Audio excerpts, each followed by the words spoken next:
एक ऐतिहासिक बजट रहा है जहां भारत की अर्थव्यवस्था की जो नींव पिछले 12 सालों में प्रधानमंत्री जी के द्वारा और वित्त मंत्री जी के द्वारा एक अक्षुण्ण और एक मजबूत भारत की नींव रखी गई है। टेलीकॉम के मंत्रालय को रिवाइज्ड एस्टिमेट से जो 53,000 करोड़ था, अब 72,000 करोड़ रुपए का बजट दिया गया है। मैं उनको धन्यवाद देना चाहता हूं।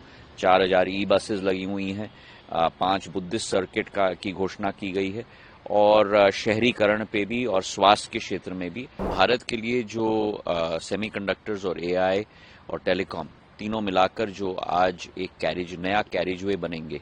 एक ऐतिहासिक बजट रहा है जहां भारत की अर्थव्यवस्था की जो नींव पिछले 12 सालों में प्रधानमंत्री जी के द्वारा और वित्त मंत्री जी के द्वारा एक अक्षुण्ण और एक मजबूत भारत की नींव रखी गई है।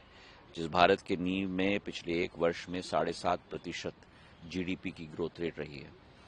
विश्व की सबसे तेजी रफ्तार से विकसित इकोनॉमी के रूप में भारत चौथी साल में उभरा है और उसी के साथ महंगाई पर भी पूरी तरह से काबू पाया गया है। पिछले 9 महीने में केवल 1.7% महंगाई की दर रही है, जो देश के इतिहास में एक पहला अनोखा उदाहरण है।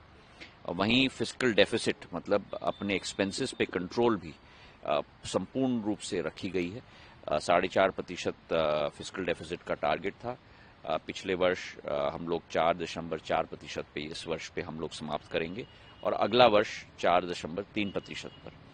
उसी के साथ एक नई ज्वालामुखी इंफ्रास्ट्रक्चर के प्रति कैपेक्स का स्पेंड जो 2 लाख करोड़ रुपए होता था 2014-15 में, आज बढ़कर 11,20,000 करोड़ हो चुका है और अगले वर्ष 12 लाख करोड़ तक हम लोग ले जाएंगे।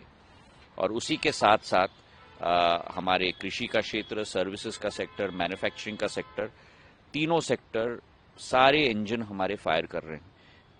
3% की ग्रोथ कृषि के क्षेत्र में रही है, मैन्युफैक्चरिंग में करीब 8.5% रही है और सर्विसेज में 7.5% रही है।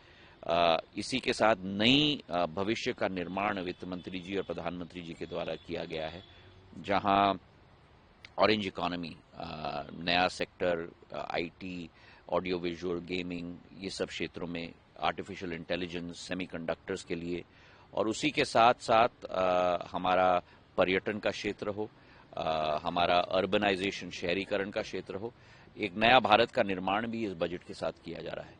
तो अगर पूर्ण रूप से आप देखो तो एक भविष्य का भारत का निर्माण का बजट है और मुझे बड़ी खुशी है कि हमारे दोनों मंत्रालयों को एक अधिक राशि दी गई है। टेलीकॉम के मंत्रालय को रिवाइज्ड एस्टिमेट से जो 53,000 करोड़ था, अब 72,000 करोड़ रुपए का बजट दिया गया है और डोनर मंत्रालय को, जो उत्तर पूर्वी क्षेत्र का मंत्रालय है, जो 4,500 करोड़ का रिवाइज्ड एस्टिमेट था, अब 6,800 करोड़ रुपए का बजट दिया गया है। पूर्वोत्तर क्षेत्र पे जो ध्यान केंद्रित प्रधानमंत्री जी और वित्त मंत्री जी ने दिया है, मैं उनको धन्यवाद देना चाहता हूं।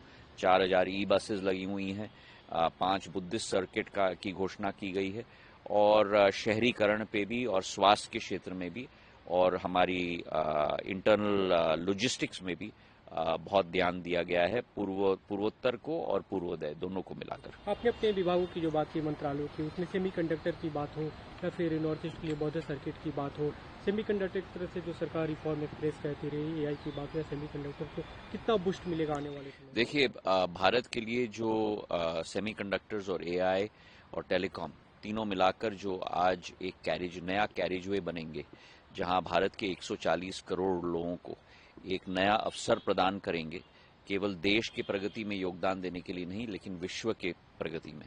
हमारे लार्ज लैंग्वेज मॉडल्स हमारे आरओआई बेस्ड है, रिटर्न ऑन इन्वेस्टमेंट बेस्ड हैं और हमारे सेमीकंडक्टर के मल्टीपल फैब्स आज देश में बन रहे हैं।